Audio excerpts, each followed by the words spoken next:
ऋग्वैदिक कालीन व्यवस्था। इसके अंतर्गत हम ऋग्वैदिक काल की राजनीतिक अवस्था को देखें तो ऋग्वैदिक प्रशासन मुख्यतः एक कबीलाई व्यवस्था वाला शासन था, जिसमें सैन्य भावना प्रमुख थी। कबीले के राजा को गोप्ता कहा जाता था। ऋग्वैदिक काल में राजा का पद आनुवंशिक हो चुका था। सबसे छोटी राजनीतिक इकाई कुल अथवा परिवार थी, जिसका प्रधान कुलप होता था, और उससे बड़ी राजनीतिक इकाई ग्राम, विष और जन, ये सब उच्चतर इकाई होती थी। ग्राम संभवतः कई परिवारों के समूह को कहते थे और ग्रामीणी ग्राम का प्रधान होता था। विष कई ग्रामों का समूह था, इसका प्रधान विषपति कहलाता था। अनेक विषों का समूह जन होता था। जन के अधिपति को जनपति अथवा राजा कहा जाता था। जनों के प्रधान को राजन कहा जाता था। राजा के चुनाव में समिति का महत्वपूर्ण योगदान था। राजा को जनस्य गोपा, पूर्वभेत्ता, विषपति, गणपति, गोपति इत्यादि कहा जाता था। राजा की सहायता हेतु पुरोहित, सेनानी एवं ग्रामीण नामक प्रमुख अधिकारी होते थे, और इनमें सबसे प्रमुख पुरोहित होता था। चूंकि उस काल में यज्ञ, होम हवन, पूजा पाठ, धार्मिक आडंबरों की बहुलता थी, अतः यज्ञों के संपादन हेतु पुरोहित का कर्म सबसे उच्च कर्म माना जाता था, और वह राजा का प्रमुख अधिकारी होता था। सभा मुख्य रूप से वृद्ध जनों एवं कुलीन व्यक्तियों की संस्था थी। इसके सदस्यों को सुजान कहा जाता था। समिति कबीलों की आम सभा थी, जिसके प्रमुख को ईशान कहा जाता था। यह राजा की नियुक्ति, पदच्युति करने के साथ उस पर नियंत्रण भी रखती थी। सभा एवं समिति के द्वारा राजा को सलाह प्रदान की जाती थी।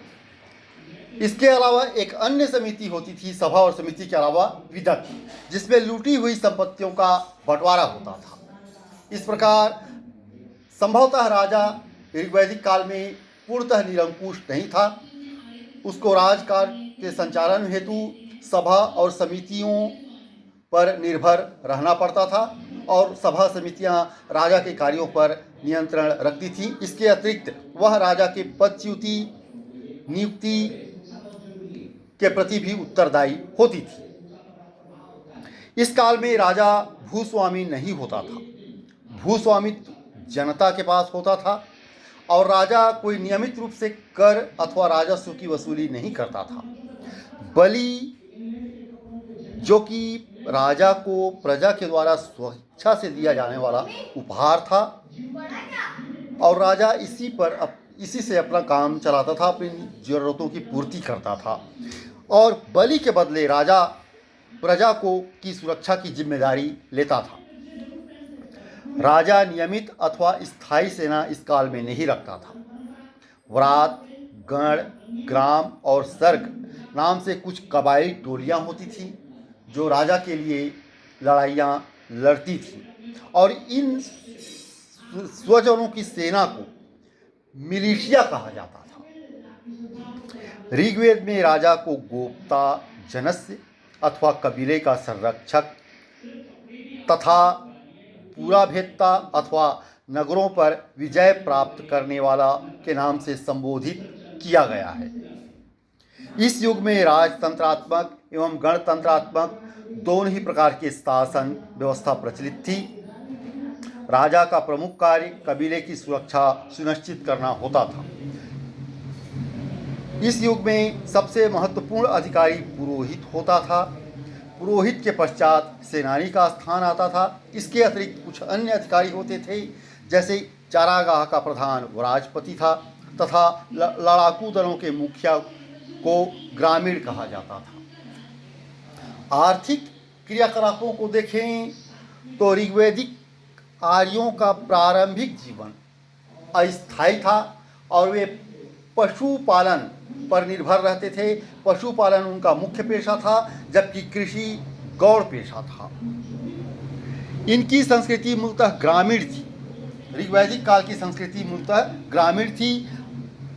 कबायली संरचना के अनुकूल पशुपालन पर वे निर्भर रहते थे और पशुओं में गाय सर्वाधिक महत्वपूर्ण थी। गाय का प्रयोग विनिमय के माध्यम के रूप में भी किया जाता था। आर्यों की अधिकांश लड़ाइयाँ गायों को लेकर हुई हैं। ऋग्वेद में युद्ध का पर्याय ही गविष्टि अथवा गायों का अन्वेषण है। गवेषण, ग्योषु, गेसु, गव्य इत्यादि शब्द भी गायों युद्ध के लिए प्रयुक्त होते थे। गाय का दूध पुत्रियों के द्वारा दूहे अथवा निकाले जाने के कारण उसे दूहिता भी कहा जाता था।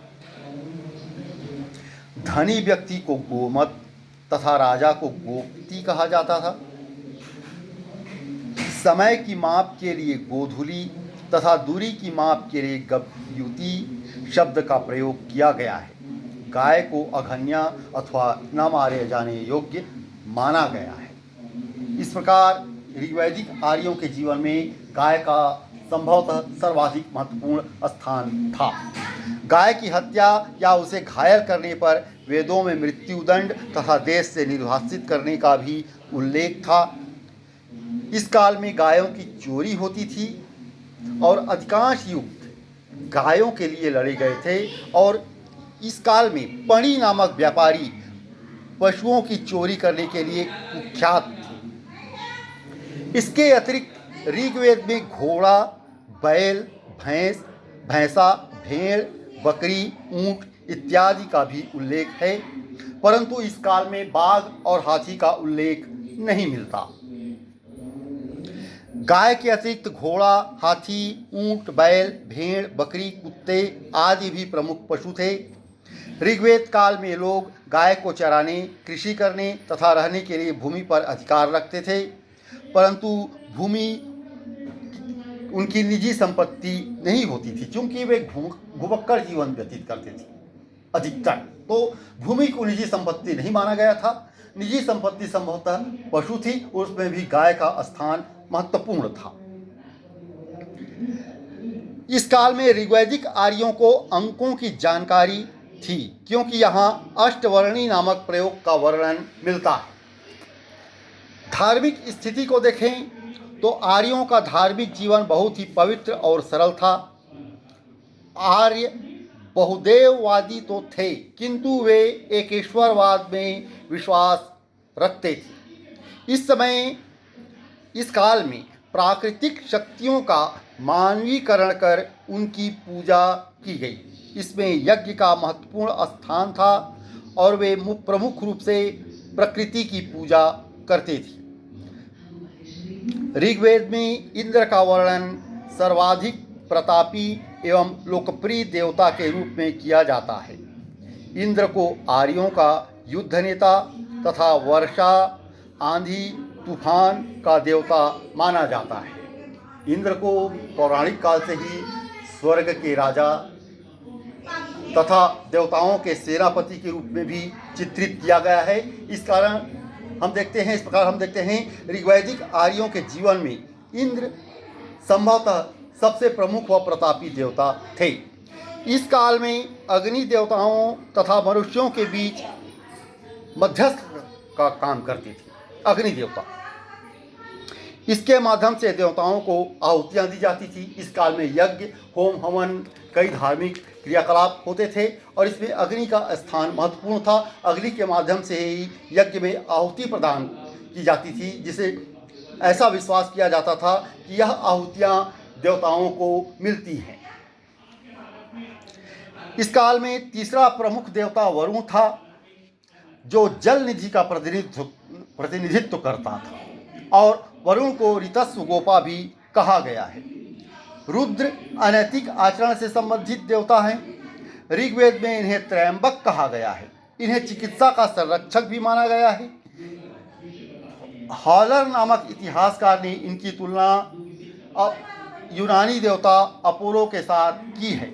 ज़्याउस को ऋग्वेद कालीन देवों में सबसे प्राचीन देव माना जाता है।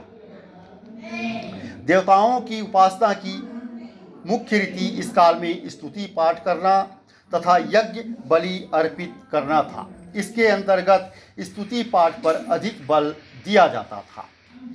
ऋग्वैदिक काल से मूर्ति पूजा के साक्ष्य प्राप्त नहीं हुए हैं। ऋग्वैदिक कालीन लोग देवताओं की उपासना करते थे।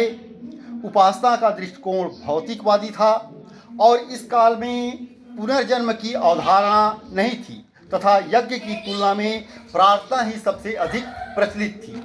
सबसे अधिक प्रचलित प्रार्थना और स्तुति पाठ, स्तुति गायन कर अपने इष्ट को प्रसन्न करना इस काल में प्रचलित थी। इस काल में देवता गोत्र अथवा कबीलों के अनुसार अलग अलग होते थे। प्रत्येक कबीले अथवा गोत्र का अपना अलग देवता होता था और कबीले के सदस्य, गोत्र के सदस्य वो अपने देवता के प्रति श्रद्धावान निष्ठावान हुआ करते थे। यज्ञ आहुति के समय यज्ञ के मंत्र पढ़े नहीं जाते थे। बलि में शाक, जौ इत्यादि वस्तुएं इस काल में दी जाती थीं। ऋतु की व्याख्या सृष्टि की नियमितता, भौतिक एवं नैतिक व्यवस्था तथा अंतरिक्षीय व्यवस्था के रूप में की गई है। इस प्रकार ऋग्वैदिक काल आर्यों का जो राजनीतिक व्यवस्था, आर्यों की राजनीतिक व्यवस्था, धार्मिक व्यवस्था एवं आर्थिक व्यवस्था, कुछ प्रारंभिक लक्षण अत्यंत ही पवित्र, सीधे सादे एवं सरल थे। उनमें ज़्यादा उलझाव नहीं था और राजनीतिक व्यवस्था भी सुगम थी, सरल थी, छोटी थी। राजनीतिक इकाई भी छोटी थी। धार्मिक जीवन भी पवित्र, सादा एवं सरल था और आर्थिक क्रियाकलाप भी अत्यंत ही सीमित थे।